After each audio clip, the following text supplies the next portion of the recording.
Welcome to the Living Witness Podcast. Tonight I'm sitting down and sharing my testimony. We're going into the new year. I have been praying more and reading my Bible more. My walk with Him is better than it's ever been before. I have noticed a lot of healing in my life. I have been from being physically bedbound to where I can physically get up and do more things. And I can't contribute that to anything, but give God the glory to that, because some things that I just didn't think that I would ever be able to do again. And no, I'm not perfect. My health is not perfect, but this year I feel like miracles are going to happen, and we're going to see things happen around the world that we've never seen before. I think that 2026 is going to be a big year. So when I was 5 years old, my mom and my dad divorced. My dad was an alcoholic, and they had a lot of, they fought a lot. Me and my sister and my mom, we moved to Sparta when I was in the first grade, to a little one-bedroom apartment, and she had met her boyfriend when she had gotten here into Sparta. So that was pretty much, me and my sister were really looking forward to it being just us, and unfortunately that was not what happened. He was mentally and physically abusive to both of us, and as a child I didn't understand why she was letting someone spank me or hit me, or and that was hard for me to understand. Now as a mother, I have learned from those things, so it wasn't for nothing. I remember when I was little, me and my sister, we would sit on the porch and wait for my dad to come pick us up, because he would come get us on the weekends sometimes. And I was much younger than my sister. I'm 5 years younger than my sister, and she would be so upset when he wouldn't show up. Like, she would be crying, and it would break her. And I didn't understand why he did those things until later in life, when I had fallen into my addiction, and it explained a lot. But my dad was also a meth addict at the time, and when I was in my freshman year of high school at the White County High School, my mom had remarried, had actually found somebody else and married them by this time, and he was also physically and mentally abusive. So, and my sister had moved out, so it was just me in the home at that time. And I was smoking marijuana and drinking and doing pills, and I had OD'd on Klonopin at school and was expelled from school and ended up in the alternative school. And also around this time, my mom and my stepdad had been also using methamphetamine and drugs, which had made their relationship to a point where they were ready to divorce. So everything was kind of falling apart in my life. And I was also fighting with my stepdad constantly. And I ran away, and I was fixing to get sent off. And my dad come and got me, and I got to move in with my dad when I was around 13, 14 years old. I had met Stephen, my first boyfriend, in Sparta, and when I had moved to McMinnville to be with my dad, he had moved there with me. His mom and them also had moved to the Bunk Cave area, so he kind of followed me. And I was drinking and partying and using drugs and fighting. I was getting in all kinds of fights at school. And I ended up pregnant with my daughter, Nevaeh, when I was 15. And by that time, I was working on my third freshman year, because I had done failed school so many times because I wasn't going. Very rebellious. And I had gotten into a fight at school, and they called my dad, and they told him that I could not come back to school, that I was pregnant and I was a danger to myself and people around me and my child. So I was not allowed back at school after that. When I was 16, me and Steven moved out on our own. By 18, I was pregnant again and had Hayden, my son. And at 16, we were already had our own apartment. We were on our own, had our own vehicle. We thought we were adults. We very much thought we were adults when we weren't. We had both only finished school through our freshman year. And after I had Hayden, I had gotten a pill addiction, and that caused a lot of trouble in mine and Steven's relationship and the relationship with my kids. After having Nevaeh when I was 16, I had went through postpartum depression, but back then I didn't understand what that was, and everybody in my family, and I had never, I didn't know how to take care of a baby. I was a child, I was also a baby, and I would call my granny to come get her a lot, and I wasn't a very good mother, and I was also very depressed. And I know now that I had postpartum depression, but I didn't know that that's what that was then. So I was going through that, and then I had a Hayden and started using the pills and had the pill addiction. And my relationship with Stephen was falling apart because I was taking the money that we were supposed to be paying our bills with and using that to buy drugs. And eventually he decided that he couldn't deal with that, and we broke up. And my pill addiction went to an addiction to the needle. So here I was with a 3-year-old son. My daughter was staying at my granny's, and I was bouncing from place to place on the needle, trying to take care of a 3-year-old. And I remember I had gotten into some trouble and ended up in the White County Jail for the first time. And when that happened, my grandmother came to the jail, and she had asked me to sign custody of my kids over to her so that they wouldn't go into state's custody, and I agreed to do that. And Stephen was also he also started getting into trouble and couldn't take care of the kids, so my grandmother got custody of my children. And when I got out of jail, instead of trying to get my kids back, I went right back into addiction. I was using every day. I was manipulating, stealing from people,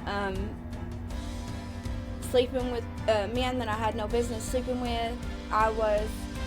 All I cared about was how I was going to get high, and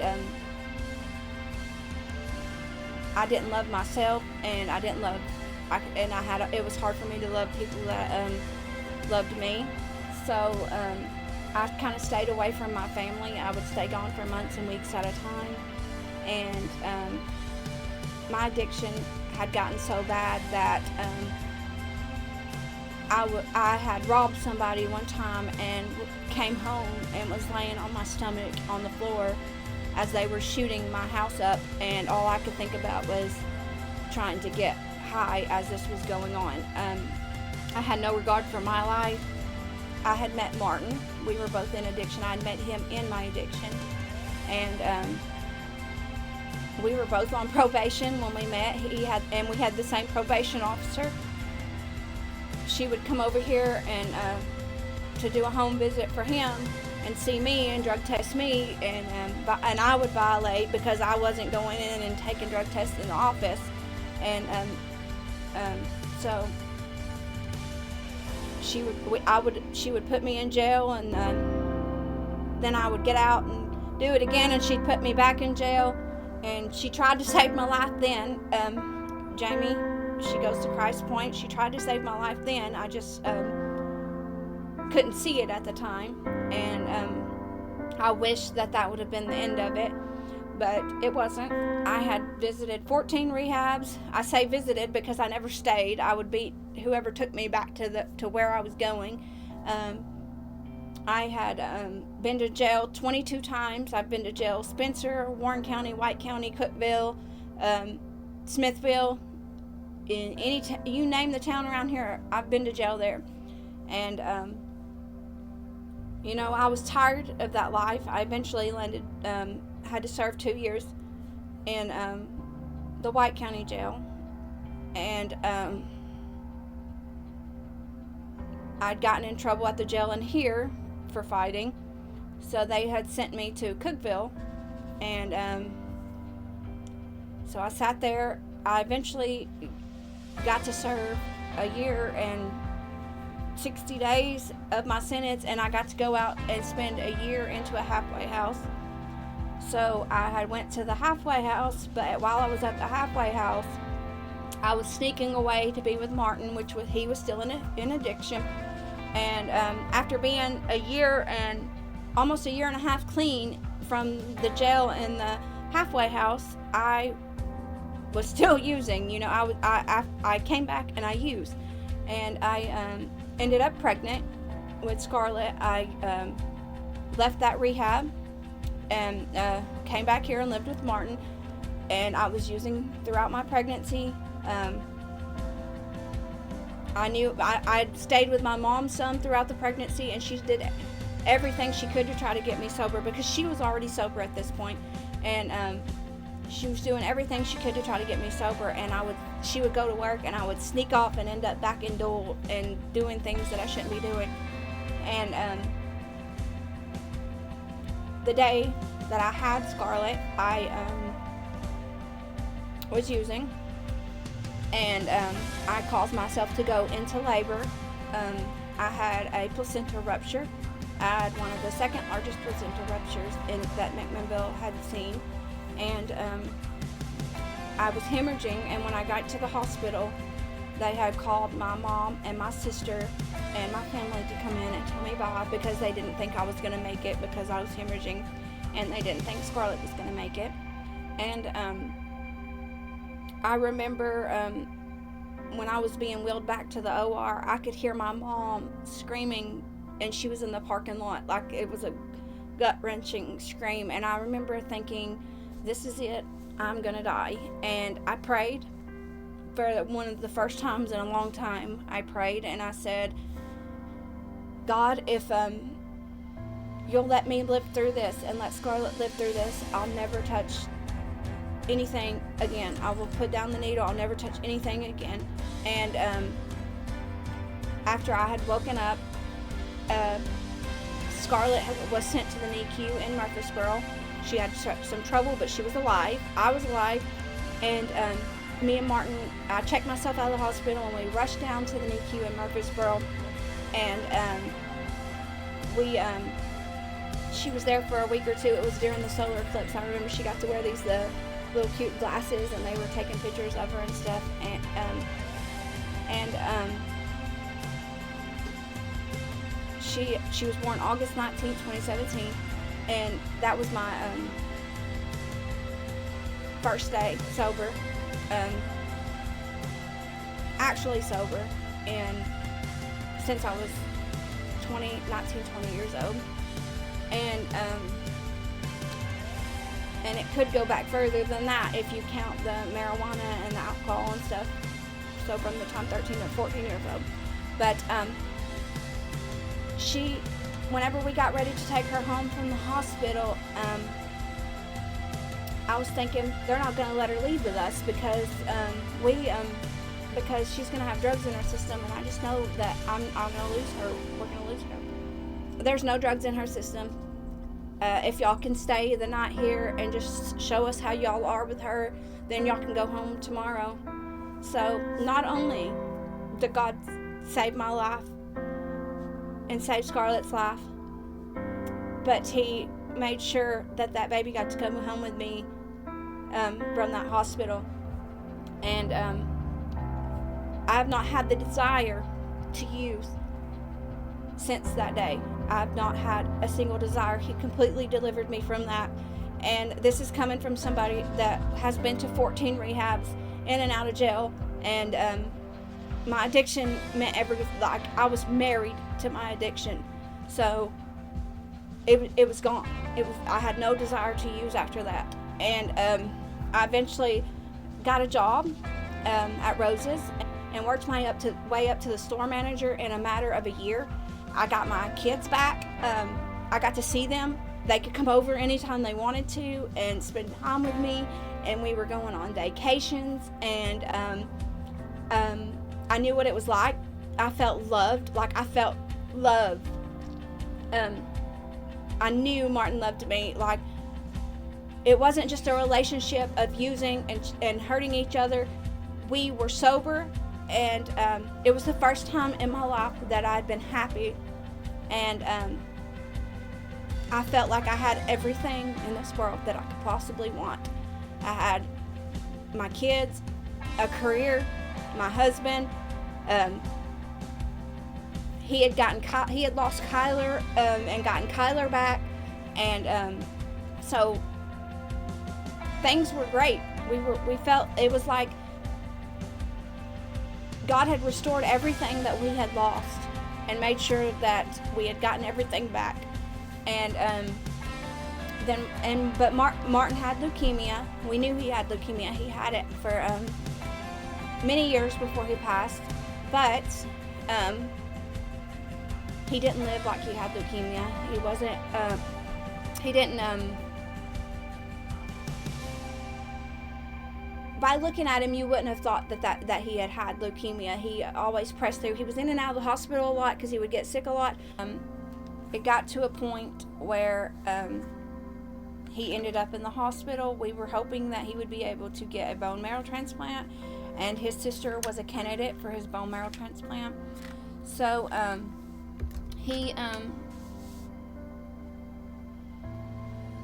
the oncologist that he had at the time decided that they were going to do chemotherapy on him and wipe away the leukemia, and then do the bone marrow transplant. But when they did that, overnight his numbers jumped up. But for him, it was like in the 100,000s, and he lived like that every day. But it jumped up to like 13 or 1,400, something like that. And the doctor was not happy with it, so he did the chemo again. And looking back, I wish I would have said, no, we're not going to do the chemo again. But the doctor thought that he was going to get rid of this leukemia, and did the chemotherapy again, and it completely wiped Martin's white blood count out. He had no platelets, and he was having to get blood like 3 to 4 times a day, and he got very sick, and he didn't get to come home. The last time he came home from the hospital, it was Scarlett's first day of pre-K, and he wanted to be there because he had always talked about, I can't wait till she starts school so I can start having time doing things for myself again, and being able to play my game and get out in the yard and have fun with my friends again. And he couldn't wait till she started school. So he wanted to be there. He was there for her first day of pre-K. He helped me drop her off that morning, and later that night he had gotten really sick, and we had to call the ambulance to come back and get him. And he didn't come back out of the hospital after that. Martin I worked constantly. I worked 60 to 70 hours a week, and Martin stayed home and he took care of the kids and the house and cooked and cleaned, and he was a good daddy. Like, he was meant to be a daddy, and he loved being a daddy. He loved doing things with the kids. He loved teaching them new things. It was what he lived for. The doctor called me one day at work when I was at work because I was working during the day and then driving up to Nashville every night to be at the hospital, and then being back in McMinnville to open my store every morning. But his oncologist called me, and he was like, I don't think Martin's going to make it through the week. And in my mind, Martin had been in and out of the hospital so many times that he was going to get through this, and he had gotten through it so many times before, and he lived like this cancer wasn't nothing, that he was going to beat it. And I know that the cancer was something, but that's just how Martin made it out to the people he loved. And I know that he suffered. I'm not saying that he didn't suffer from the cancer. I just saying that he always pulled through. And in my mind, I couldn't accept the fact that I was going to lose him. So I told my boss that day, I said, I'm going to take leave and go be with my husband in the hospital. And I went to the hospital that day, and I didn't leave after that. I was there until the end. But still, at that point, I didn't think I was going to lose my husband. I thought he was going to pull through this, and he was going to make it through all of this. The day before he passed, his oncologist came in the room, and he said, I think it's time for you to go on hospice. We're giving you blood every day, and these numbers are not going up. It's been weeks now, and if we were going to see a change, we would have already seen one. And Martin said, no, I don't want to go on hospice. I'm not ready to die. I'm not ready to leave my kids. I'm not doing that. And he argued with Martin, that doctor did, and they were arguing about whether or not Martin was going to go on hospice. And after he left the room, I told Martin, I was like, let's go to a different hospital. Let's go to Texas. They have a great cancer center down there. And he said, I don't think I'll make it to Texas, Holly. I don't want y'all to have to bring me back from Texas. My family I don't want them to have to carry me home from Texas. And, I was starting to but like it was sinking in that this was it, that this could be, I could lose my husband. And that next morning, we woke up, and I was trying to get him to get a shower and eat something. And when he went to stand up to go get in the shower, he couldn't stand up. And he looked at me, and he said,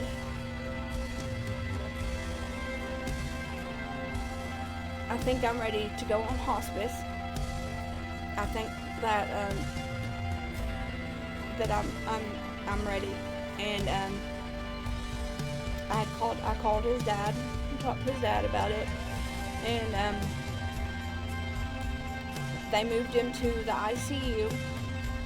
And every time that they would bring the kids in to see him, he would have panic attacks. He didn't want to see the kids. It wasn't that he didn't want to see them, it was that he didn't know how to tell the kids bye. He didn't like them seeing him like that to begin with.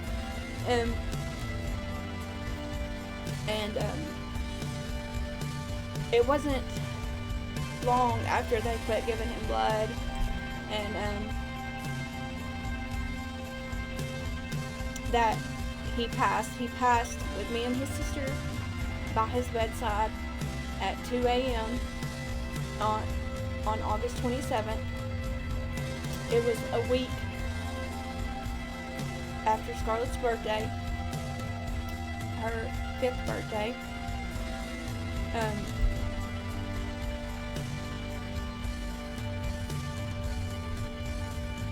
They had given me his glasses and his wedding ring, and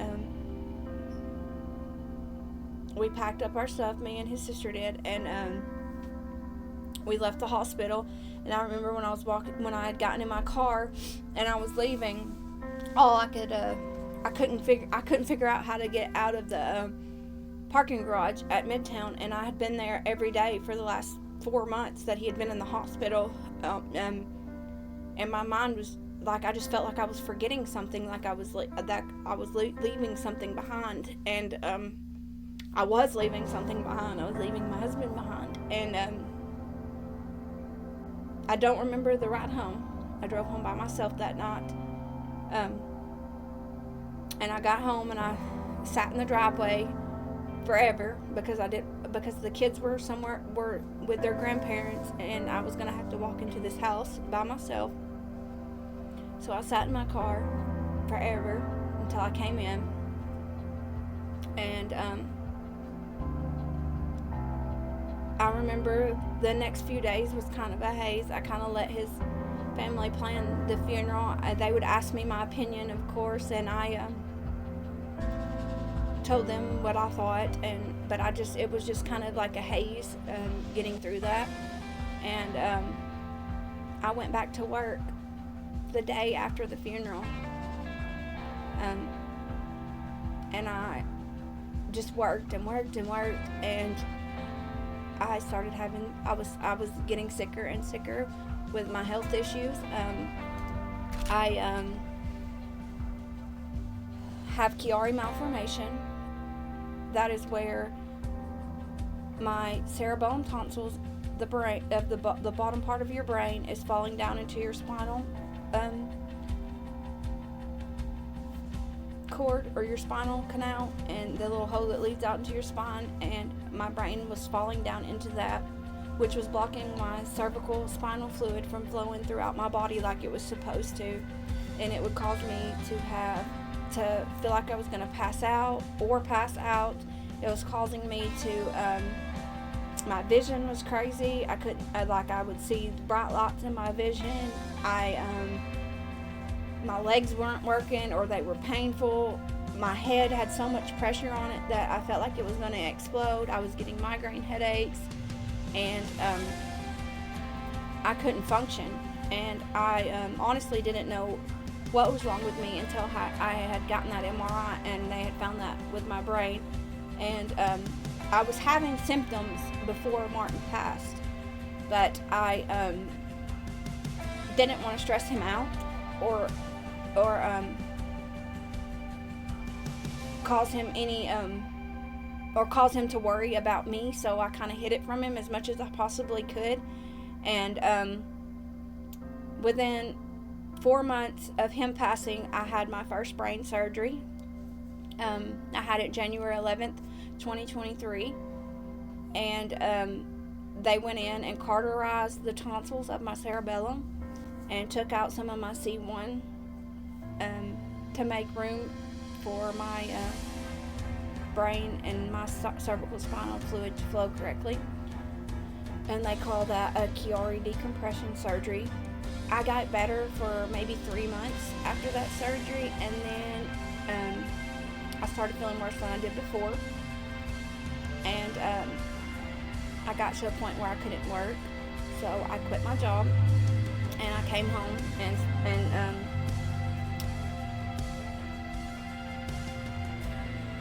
my job was getting hard anyways because of the fact that Martin was gone, and he had been the sole provider for the kids. And I was constantly, just to go to work, I would have to beg everybody I knew to watch Scarlett, and my job was getting a lot more difficult anyways. So I eventually quit, and then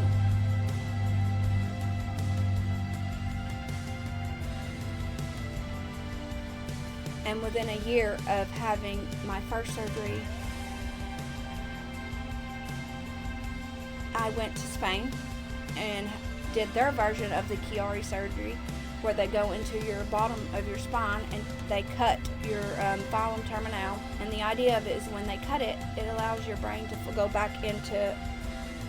lift back into place. That surgery was not successful. It did absolutely nothing for me. So I came home and I suffered, and then I eventually reached out to a Chiari malformation specialist in Milwaukee, and me and my mom flew up there, me and my best friend flew up there, and he agreed to do the surgery, and agreed that I still probably had some compression. So then me and my mom flew back up there, and Scarlett, and I had the surgery, and it ended up when I woke up from that surgery, they cauterized the tonsils more of my brain. They went in and removed more of the C1. And when I woke up from that surgery, I thought to myself, oh no, what have I done? I've made the biggest mistake of my life, because I could not lean back in my bed without passing out. It was the most, it made me so much worse. And I just thought, well, maybe after I heal, it'll get better. And of course, it did not. So I came back here, and I was done at that point. I thought, I'm never going to get better. I've tried everything I possibly know to try. I've been everywhere that I know to be or go, and by this point I'd seen maybe 50 doctors, and I have done everything that I possibly could to get better. And I was so depressed. I had gotten so depressed that Scarlett was the only thing keeping me here, and my kids and Kyler was keeping, just knowing that I had to take care of them kept me here going. I decided I was going to go back to church and work on my relationship with the Lord, because I was withering away. My legs were getting weaker. I was on a walker. I hid inside this house. My family and friends were tired of hearing about how bad I felt all the time, and the depression was overwhelming, and I was miserable. So I was like, I got to get back into church, because if this is the end for me, I need to get close to God. And I went back. That led me back to church, and I started going to a little church here in town. I started doing my flag worship, and that was like a little way for me to exercise and worship the Lord at the same time, doing everything I could to be a part of that church and giving everything that I could. And I think I was there maybe 3 or 4 months, and I went into service one Wednesday night, and it was just, the whole service was about Jezebel, and how the Jezebel is a single woman that runs her family and is head of her household. And I was the only single or widowed woman in during that service, and I just felt like it was hurtful to me. So I left, and I cried all the way home that night. And I didn't open my Bible for 15 days after that. And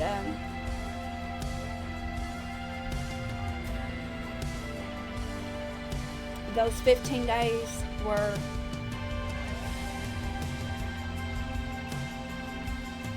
I think I got closer to the Lord in those 15 days. And I know that this sounds odd because I didn't open my Bible, but every day I was talking to Him and asking Him, why did these things happen to me? Why is this happening to me? Why is everything that that's supposed to get me through pushes me further away? And I had a lot of revelation, not just from the Lord, but through other people in my life. I've had some really amazing people in my life, and I want to kind of talk about that for a minute. I've had my best friend Sharice. I knew her in my addiction, and she was my assistant manager at Rose's. And when I got sick, she's one of the only people that kind of stuck around, and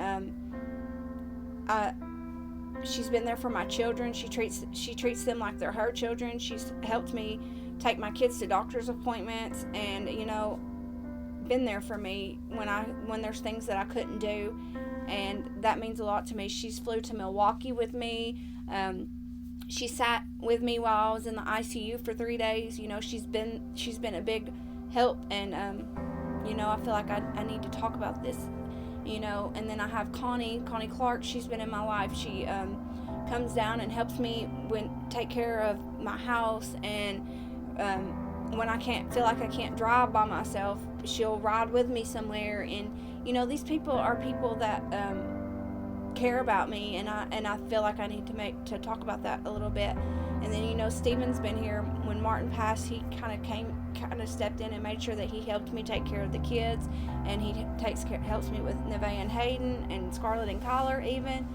And then my roommate Sam, Sam Smith, he moved in here after I got sick, and he made sure that when I couldn't get up and take Scarlett to school, that Scarlett got to school, that if I was too sick to cook, that my kids got fed. And these people are very important. And then I've got Dr. Dixon. Whenever my husband passed, he would come into the store when I was working at Rose's, and he would I would save him different items that he was collecting and stuff, and we would just have conversations, and we became good friends that way. And I remember before my first brain surgery, I was so sick I couldn't even hold my head up, and it was in the middle of a snowstorm, and I called him, and because I didn't know who else to call, and he came over and drove me to Vanderbilt in the middle of a snowstorm. And he's been to Spain with me, he's been to Milwaukee with me, he's been to almost all of my brain surgeries. I don't know how many different doctor's appointments, and he's a big part of my life. And and my mom has been all over the place for me. My dad has been all over the place for me. And there's some things I need to testify about. Like, I want to testify, my dad is not, he was an alcoholic when I was younger, but he's been sober for many years now. And I feel like that I need to mention that and testify to that, because it's not something that I followed up with in my testimony. And let's talk about Nevaeh. Nevaeh left for college this year, and she's going to the University of Huntsville to be a nurse practitioner. And she'll be the first person in our family to graduate college. And I feel like that is a very big thing, especially when you think of all the things that Nevaeh has been through. She grew up with me and Stephen.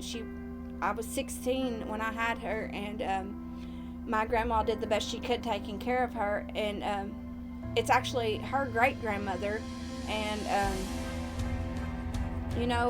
that's a big deal considering everything she's been through in her life. And then I want to talk about Kyler for a minute.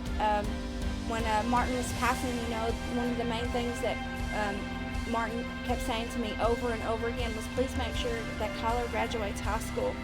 And I've had Kyler since he was like almost 9 years old. And I just feel like, he'll be 18 in February, and next year's his senior year, and he'll be graduating. And and that's amazing. Started picking my Bible up again and studying my Bible, and I did different things online with some pastors that are online, and started getting more and more revelation, and he was revealing more and more to me. And the more and more I feel like he reveals to me, the closer to my healing I get. I've like these past few months, I've been able to do more and focus more and be more productive than I have in the past 3 years that this started. And that's why I'd say that this year is going to be a year of healing for me, because the more revelation and the more things that the Lord reveals to me, the closer I am to my healing. And